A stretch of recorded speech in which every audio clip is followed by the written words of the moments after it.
Thank you for joining us, everyone. My name is Billy Seymour, and this is a PSA about your water. Has your water been tasting weird recently? Do you really know what's in your water? Listen to scientist Matt Garfield from Squilly Lab. Thank you, Billy. Based on multiple experiments in Squilly Labs, our researchers discovered that simple products you can find in your house, such as vinegar, when added to the groundwater, can have very severe and detrimental effects to plant growth along with other wildlife. The experiment that we conducted was to see how a simple product/ingredient used in most homes and restaurants, such as vinegar, can affect wildlife development. Throughout our experiment, we found that vinegar, in some cases, can completely prevent some plants from growing at all, which can create some big problems for our ecosystem. Since we found that vinegar can have such an extreme impact on wildlife, it can only lead us to assume other household items that people wouldn't even think twice of dumping into the grass outside or any other body of water could do to an entire ecosystem. Garfield for talking about how the acidification killed the plants and how acidification can also kill coral reefs.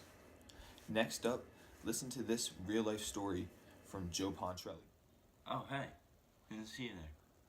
It's Bella. Don't put her down.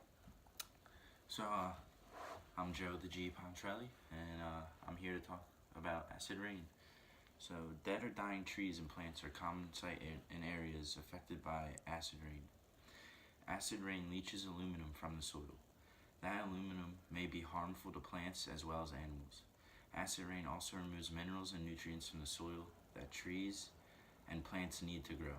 This causes little areas of plants, such as gardens, to become contaminated and die, and there's nothing you can do about it.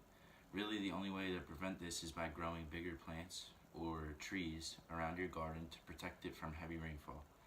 This way, the plants will get some water, but not too much to the point that they will die. So, an example of that is, like, in my garden, I always plant it dies because of the rain and the acid in the rain. And there's always problems with it. It either doesn't grow big enough, it's like small, or it just dies. And I always have to go out and spend more money and get more plants. And yeah, it's awful. So that's acid rain for you. It's awful. Thank you, Joe Pontrelli. Acid rain just sounds scary. Listen to Dominic Rodriguez talk about water contamination affecting humans. Oh, hey, I didn't see you there. Today we'll talk about how humans are affected by water contamination. Sad story. In rural areas, usually your water supply is private to everyone else. Like an example would be from a well. The three major contaminants in well water is arsenic, atrazine, and nitrate. These chemicals mainly come from farm activities, but when they get in water, they can cause birth defects in infants when a pregnant mother consumes the contaminated water. People in these rural areas are most at risk because their private water sources aren't routinely checked. The water sources in urban areas are less likely to be contaminated, even though it is still possible because they are periodically checked by professionals.